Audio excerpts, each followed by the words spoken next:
खंबा नाही, मला माहित नाही. 23 तारखेनंतर खंबाच खंबा. 23 तारखेनंतर हा टपरीवाला परत टपरीवरच जाणार आहे.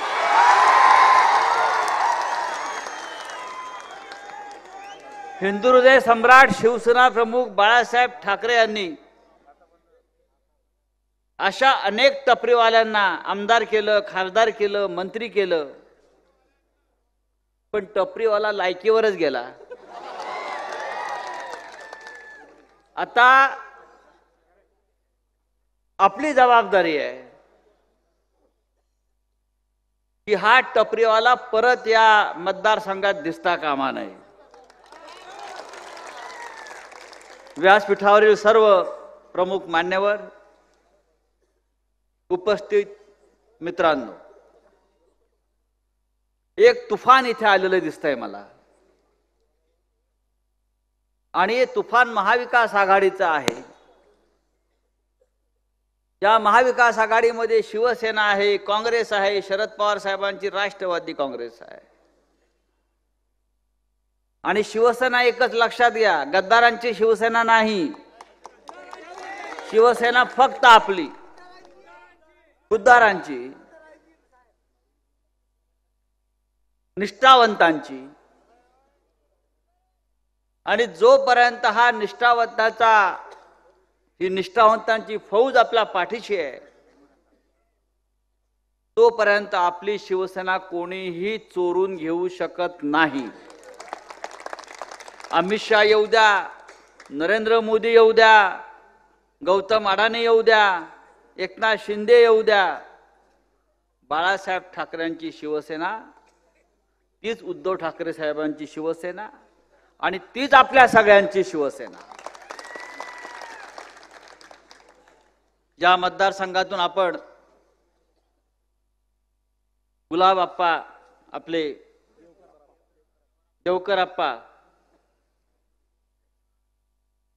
यांना उमेदवार केलेला आहे. आता अनेकांना प्रश्न पडला, जागा शिवसेनेची 20-25 वर्ष आपण इथे लढतो आहोत, जिंकतो आहोत, मग ही जागा आपण पवार साहेबांकडे किंवा तुतारीला कशी काय सोडली, असा अनेकांना प्रश्न पडतो.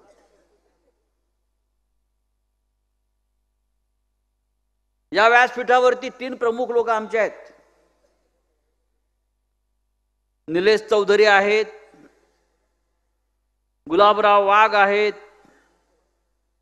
आमचे लकी अण्णा म्हणजे लक्ष्मणराव पाटील आहेत. हे तिघेही अत्यंत मजबूत उमेदवार इथे होते लढण्यासाठी, त्या गुलाबरावला पाडण्यासाठी. पण आम्ही सगळ्यांनी एकत्र बसून ठरवलं की देवकर आप्पांना त्याला पाडण्याचा अनुभव आहे.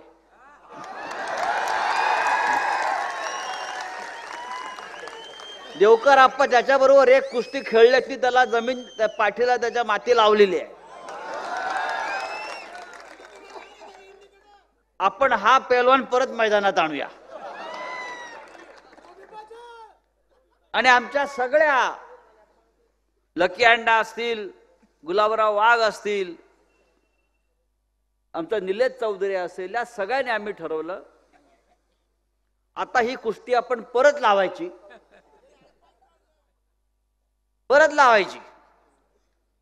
आणि मला खात्री आहे आमचा देवकर आप्पा जे आहेत ते मेडल, ऑलिम्पिक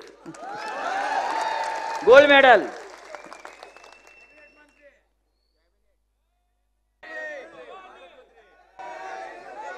किती हजार मताने निवडून देणार त्याच्यावर ठरवणार.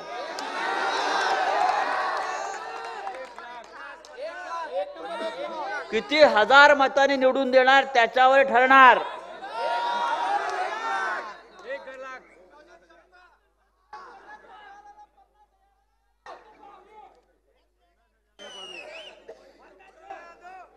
हा टपरीवाला विधानसभेत दिसणार नाही.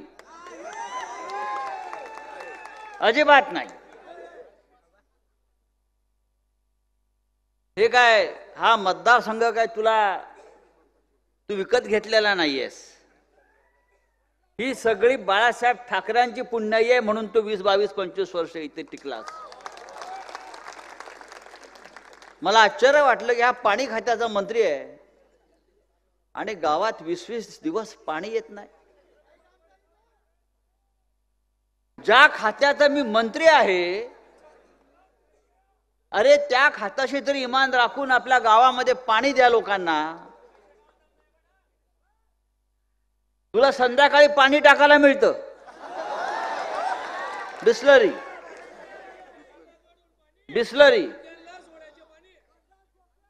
आणि आमच्या या गोरगरीब जनतेला, शेतकऱ्यांना, कष्टकऱ्यांना प्यायला पाणी नाही, महिलांना पाणी नाही.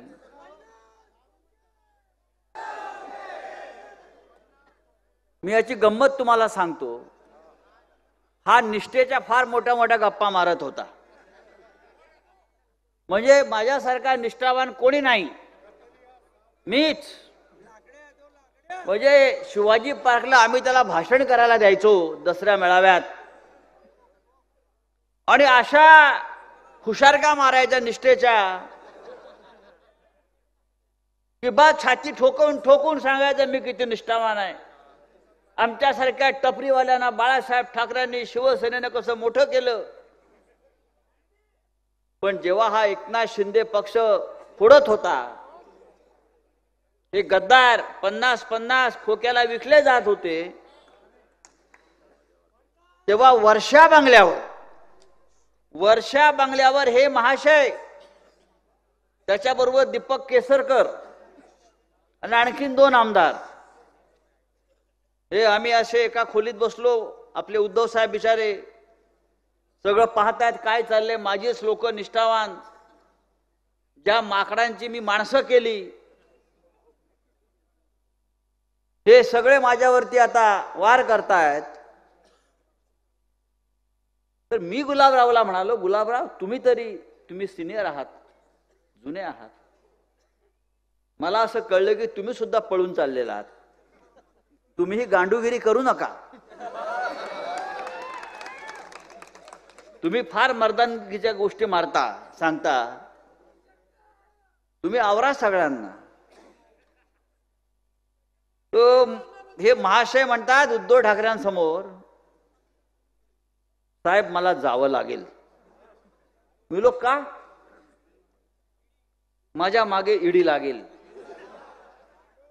तुला ईडी कशी काय लागेल तुमच्या? तुम्ही काय केलं असं? म्हटलं माझ्या बँकेच्या खात्यावर कुठल्या तरी ठेकेदाराकडून 5 कोटी रुपये आलेत म्हणे, आणि ती चौकशी लागेल. हे विचार आहे, मी सत्य सांगतोय. माझ्या नाक उद्धव साहेबांच्या पायावर नाक रगडत होता हा माणूस. आणि एका क्षणात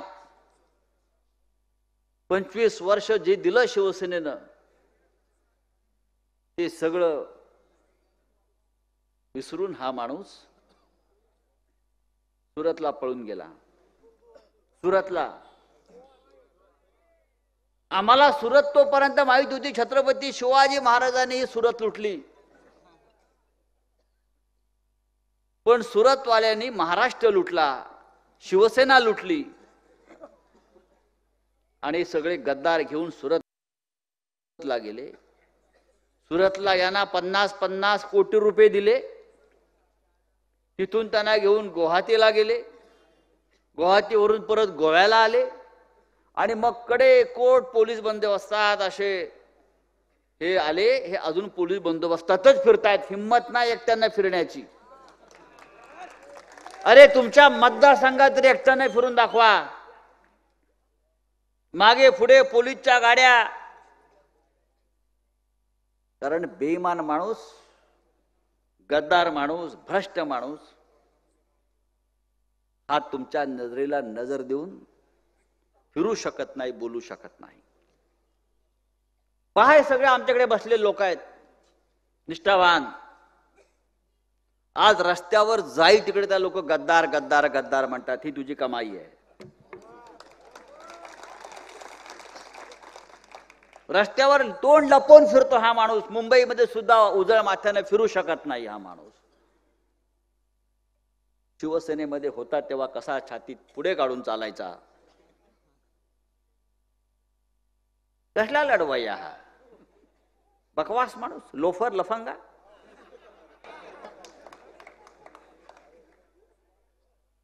हे 40 लोक गद्दार.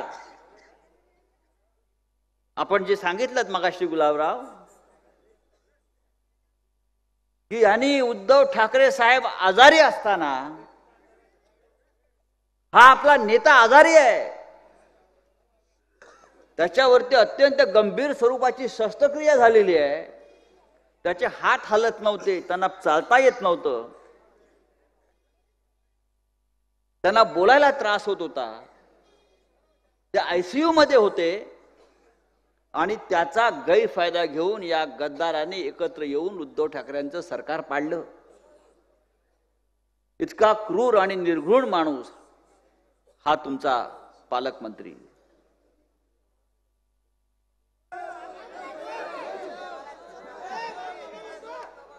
नाही, मी मतदारसंघाविषयी म्हणतो आहे. काय काय चाललंय या मतदारसंघात? नाही, खरं आहे, इतके वर्ष मंत्री आहे, पालकमंत्री आहे, खरोखर एक तरी उद्योग आणायला पाहिजे होता, एखादा पाण्याचा प्रकल्प आणायला पाहिजे होता. इतर जिल्ह्यामध्ये जाऊन बघा. पण त्या बदल्यात त्यांनी काय आणलंय? पानाच्या टपऱ्यावरती सट्टा आणला, दारूचे बार आणले स्वतःसाठी, वाईन शॉप आणले, एक पिढी बर्बाद केली, नशेमध्ये बर्बाद केली.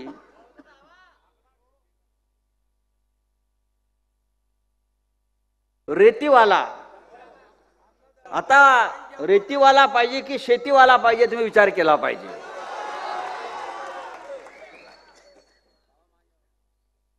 हा वाळू चोर, रेती चोर कशा करता आपण यांना मतदान करायचं? हा महाराष्ट्र लुटला जातोय या चोरांमुळे. हे आपलं महाराष्ट्र राज्य, छत्रपती शिवाजी महाराजांचं महाराष्ट्र राज्य, डॉक्टर बाबासाहेब आंबेडकरांचा हा महाराष्ट्र, आज या महाराष्ट्राची अवस्था, मराठी माणसाची अवस्था या गद्दारांमुळे भिकाऱ्यासारखी झालेली आहे. भिकाऱ्यासारखी महाराष्ट्र विकायला काढलेला आहे. आणि अमित शहा, नरेंद्र मोदी या दोन गुजराती व्यापाऱ्यांनी महाराष्ट्राची राजधानी मुंबई, आपल्या सगळ्यांची मुंबई ही विकायला काढलेली आहे. हे आपण सहन करतो आहे. हा एकनाथ शिंदे हा मुख्यमंत्री, यांनी महाराष्ट्राचं दिल्लीच्या वाटेवरचं पायपुसणं करून टाकलेलं आहे. कधी बघा, उठला की गेला दिल्लीला, उठला की गेला दिल्लीला. कशा करता? मुंबईतल्या सगळ्या महत्वाच्या जमिनी ज्या महाराष्ट्राच्या मालकीच्या, या सगळ्या जमिनी या नरेंद्र मोदी, अमित शहा, देवेंद्र फडणवीस त्या गौतम अडाणीला दिल्या. मुंबईतली मिठागरं, आतापर्यंत मिठागरांना कोणी हात लावला नव्हता, ही सगळी मिठागरं अडाणीला देऊन टाकली. मुंबईचे सगळे जकात नाके, मुंबईतल्या सगळ्या डेऱ्या, मदर डेअरी सारखी मोठी डेअरी, महानंदा डेअरी, या एकनाथ शिंदे, नरेंद्र मोदी, अमित शहानी गौतम अडाणीला दिली. मराठी माणसाची संपत्ती आपली आहे, ही महाराष्ट्राची संपत्ती आपल्या. आणि हे सगळे मंत्रिमंडळातले नामर्द लोक तोंडात मिठाच्या गुळण्या घेऊन गप्प बसलेले आहेत. हा महाराष्ट्र आपला राहिलेला नाही, हा महाराष्ट्र आपला राहणार नाही. ही लढाई महाराष्ट्राची आहे. ही लढाई फक्त देवकराप्पाची नाही आहे, ही लढाई फक्त उद्धव ठाकरेंची नाही आहे, ही लढाई फक्त शरद पवार साहेबांची नाही आहे. ही लढाई आपल्या महाराष्ट्राची आहे, महाराष्ट्राच्या स्वाभिमानाची आहे, मराठी माणसाच्या स्वाभिमानाची आहे. या निवडणुकीमध्ये देवकर आप्पा उभे नाही आहेत एकटे, आपला महाराष्ट्र उभा आहे निवडणुकीमध्ये. लक्षात घ्या, आपला महाराष्ट्र उभा आहे. आणि म्हणून हा महाराष्ट्र वाचवायचा असेल आपल्याला, तर या गद्दारांच्या पार्श्वभागावर लाथा मारत असताना हा महाराष्ट्र आपल्याला पुन्हा एकदा एक संघ ठेवायचा असेल, तर या राज्यामध्ये आपलं राज्य परत आणावं लागेल आणि या गुजराती व्यापाऱ्यांचं राज्य घालवावं लागेल. तो नवीन त्यांनी प्रचार सुरू केलाय, कोण तो, नरेंद्र मोदींनी. त्याचं नाव पण मला आठवत नाही प्रधानमंत्र्याचं, कारण तो प्रधानमंत्र्यासारखा वागतच नाही. आम्ही पंडित नेहरू पाहिले, आम्ही नरसिंहराव पाहिले, इंदिरा गांधी पाहिली, वाटायचं प्रधानमंत्री आहेत. हा व्यापारीच वाटतो, आलाय काहीतरी इथे. नाही, ते चहा विकला हे पण खोटं आहे, त्यांनी काहीच विकलं नाही, तो फक्त देश विकतोय. त्यांनी एक नवीन सुरू केलाय जाहिरात, विकासावर नाही बोलत, एक है तो सेफ है. अरे तू काय आम्हाला सेफ ठेवणार, तुझ्यापासूनच आम्हाला धोका आहे. या महाराष्ट्राला धोका तुझ्यापासून आहे नरेंद्र मोदी, अमित शहा. तू आम्हाला काय सेफ ठेवणार. मी त्याला म्हणतो, बाबा तू महाराष्ट्रात कमी आहे, तू जेवढा कमी येशील तेवढे आम्ही सेफ राहू. हा सेफ ठेवणार आम्हाला. तो एक योगी आदित्यनाथ आला मुंबईत की त्याच्या इथे पोस्टर लागलेले आहेत, बटेंगे तो कटेंगे. आम्हाला अक्कल शिकवते, बटेंगे तो कटेंगे. महाराष्ट्र नहीं बटेंगा भाई, चिंता मत करो. तुम लोग कटने वाले 30 तारीख के बाद, 23 तारीख के बाद तुम कटेंगे और तुम्हारी फटेंगे. अरे आम्हाला सांगतो बटेंगे तो कटेंगे. हा योगी आदित्यनाथ, मी सांगतो सगळ्यांना, मला त्याच्याविषयी सगळ्यात जास्त माहिती आहे. याला 4 भाऊ आहेत. या योगीला 4 भाऊ आहेत. 40 वर्षामध्ये 4 भाऊ एकमेकांना भेटले नाहीत. 40 वर्ष 4 भाऊ एकमेकांना भेटलेले नाहीत. त्यांना हा म्हणतो आम्हाला बटेंगे तो कटेंगे, स्वतः बटलेले आहात. हा नरेंद्र मोदी आपल्या आईला 35 वर्षांनी भेटला. पंतप्रधान झाल्यावर, प्रधानमंत्री झाल्यावर नरेंद्र मोदी आपल्या आईला 35 वर्षांनी भेटला. 35 वर्ष आपल्या आईला भेटला नव्हता आणि भेटायला गेला तर कॅमेरे घेऊन गेला. पाहिलं ना, रोज आईला भेटला की कॅमेरे. आम्ही आमच्या आईला भेटत नाही काय, कॅमेरे घेऊन भेटतो काय. आज मी माझ्या आईला भेटणार आहे, चला सगळे कॅमेरेवाल्यानं, चला चला चला. तुम्ही तुमच्या आईला भेटत नाही का. बायकोला भेटा दी. हे आम्हाला सांगतायत एक है तो सेफ आहे. तुम्ही आधी एक आहात का. 23 तारखेनंतर एकनाथ शिंदे, अजित पवार, फडणवीस एक राहणार आहेत का.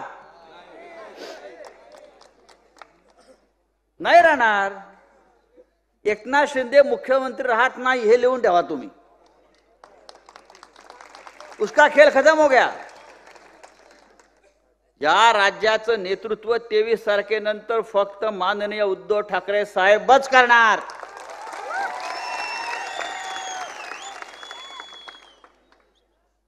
एकच चेहरा आहे महाराष्ट्रामध्ये आश्वासक, आपला कुटुंब प्रमुख उद्धव ठाकरे. लाडकी बहीण आठवली आहे. आतापर्यंत आम्हाला माहीतच नव्हतं आम्हाला बहिणी आहेत. आम्ही उगाच म्हणायचो भाषणामध्ये, माझ्या बहिणींनो, माझ्या मातांनो, लाडकी बहीण. बरं, एकनाथ शिंदेची लाडक्या बहिणी आहेत ते फडणवीसच्या लाडक्या बहिणी नाहीत बरं का. त्यांच्या लाडक्या बहिणी वेगळ्या, यांच्या लाडक्या बहिणी वेगळ्या. सगळा प्रचाराचा मुद्दा आहे. 1500 रुपये दिले. 1500 रुपये. गॅसचं सिलेंडर आमच्याकडे 1400ला आहे. अरे हे 1500 रुपये तुम्ही देण्यापेक्षा कापसाला भाव द्या, सोयाबीनला भाव द्या. काही गरज नाही ना 1500 रुपयाची भीक टाकण्याची आमच्या अकाउंटला, खात्यावर. द्या ना, सोयाबीनला भाव द्या, कापसाला भाव द्या, धान्याला भाव द्या, शेतीच्या मालाला भाव द्या. आमची घरं व्यवस्थित चालतील. तुमच्या 1500 वरती आम्हाला जगण्याची वेळ येणार नाही. आमच्या मुलांना नोकऱ्या द्या, आणा उद्योग, मुलांना नोकऱ्या द्या. नको 1500 रुपये आम्हाला.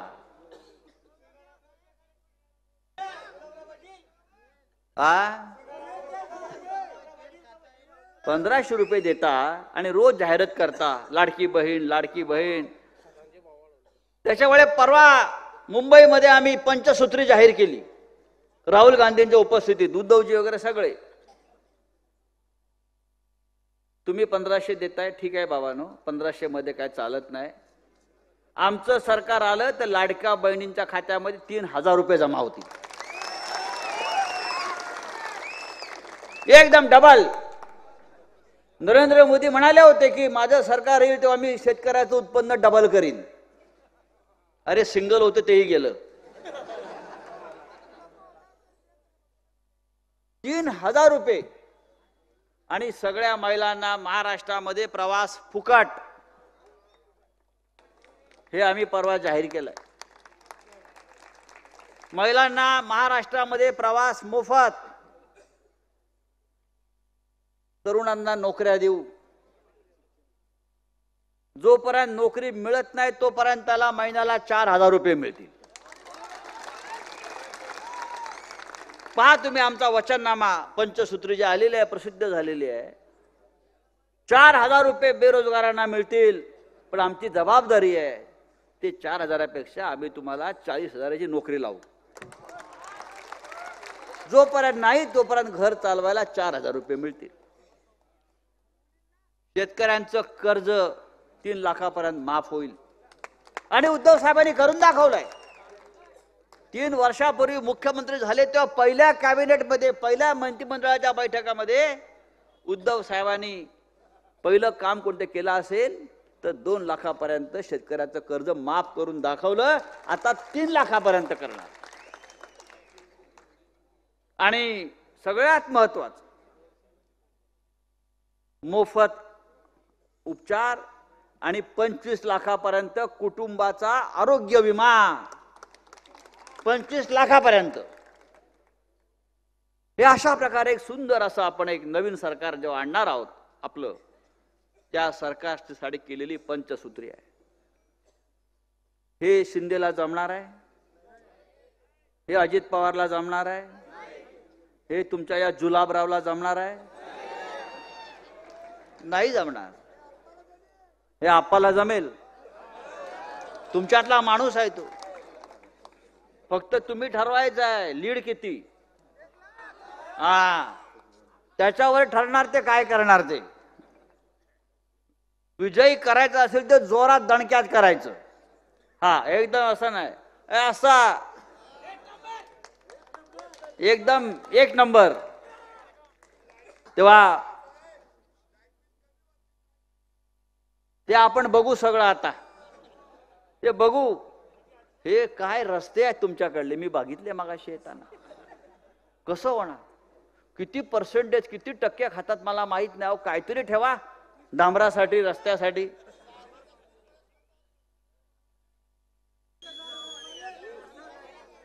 हा जो उत्साह दिसतोय मला, हा 20 तारखेपर्यंत कायम ठेवा. विकले जाऊ नका. 500-500 रुपये, 1000-1000 रुपयांवरती स्वतःचं आयुष्य, आपल्या पुढल्या पिढ्या, आपलं भविष्य हे विकू नका. ही अत्यंत रात्र वैरायची आहे, लक्षात घ्या. रात्र वैर. तुमच्या पोरा बाळांना नशेच्या आहारी पाठवून जर कोणी या राज्यामध्ये राज्य करत असेल तर त्या राज्याचे दुश्मन आहेत, हे लक्षात घ्या. आपले मराठी माणसाचे, शेतकऱ्याचे दुश्मन आहेत, ते लक्षात घ्या. त्यांच्या आहारी जाऊ नका, त्यांना त्यांच्या भूलथापांना बळी पडू नका. आणि या जिल्ह्याचं पालकत्व आपल्याला देवकर आप्पांकडे द्यायचं आहे.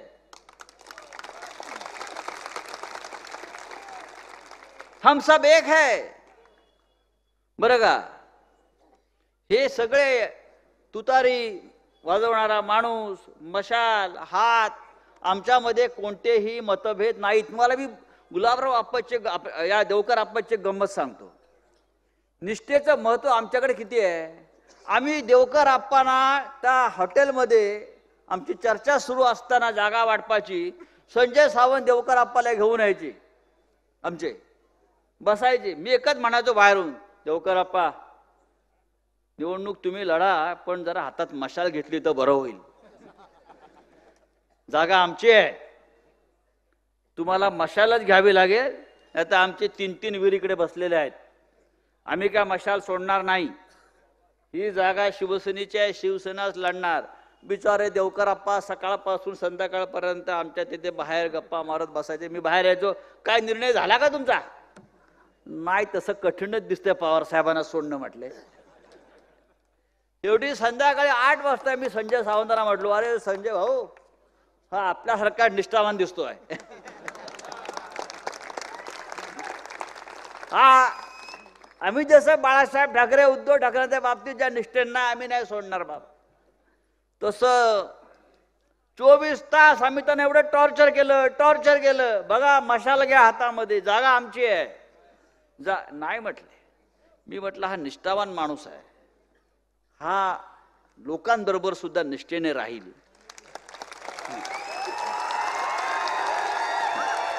हा आपल्या बरोबर निष्ठेने राहील. आता दुसरा कोणी असता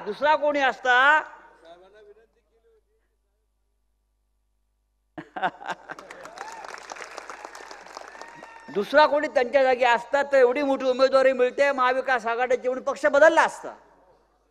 पण त्यांनी पक्ष बदलला नाही. ते म्हटले मी आयुष्यभर पवार साहेबांबरोबर राहिलेलो आहे, मी पवार साहेबांना सोडणार नाही. त्यांनाही तुरुंगात जावं लागलं, मलाही तुरुंगात जावं लागलं. आम्ही काय पक्ष सोडला नाही, आम्ही काय घाबरलो नाही. आमच्या सगळे आरोप खोटे होते. तेव्हा आपल्याला सन्माननीय गुलाबरावजी देवकरप्पांना फार मोठ्या मताधिक्याने निवडून द्यायचं आहे. आणि या जिल्ह्याला लागलेली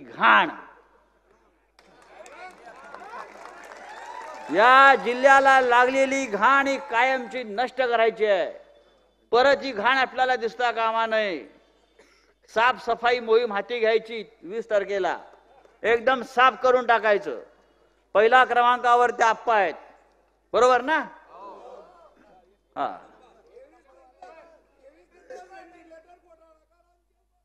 तुतारी वाजलीच पाहिजे. तुतारी वाजल्यावर मशालीच्या प्रकाशामध्ये विजय मिरवणूक निघायला पाहिजे. अशा मशाली घेऊन मुंबईला. आणि आता जो तुम्ही मला मगाशी सांगितलं, ते जे अकाउंटला 5-10 कोटी आले आहेत ना, त्याच्यामुळे पळून गेले, त्याचा हिशोब होईल.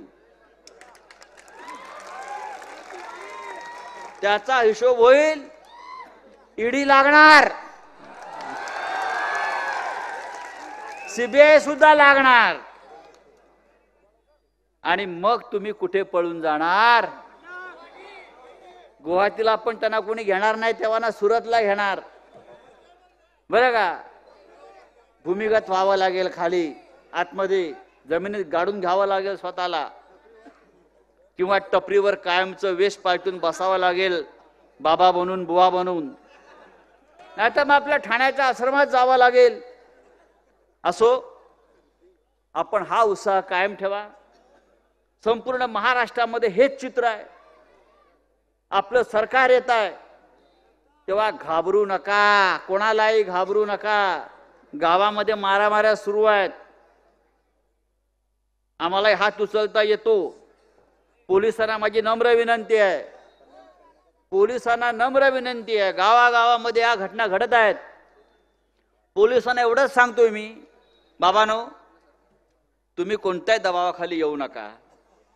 राज्य आपलं येत आहे, राज्य आमचं येत आहे, तुम्ही सुद्धा आमचेच आहात. आमच्या सगळ्या लोकांची काळजी घ्या. जय हिंद, जय महाराष्ट्र. एबीपी माझा, उघडा डोळे बघा नीट.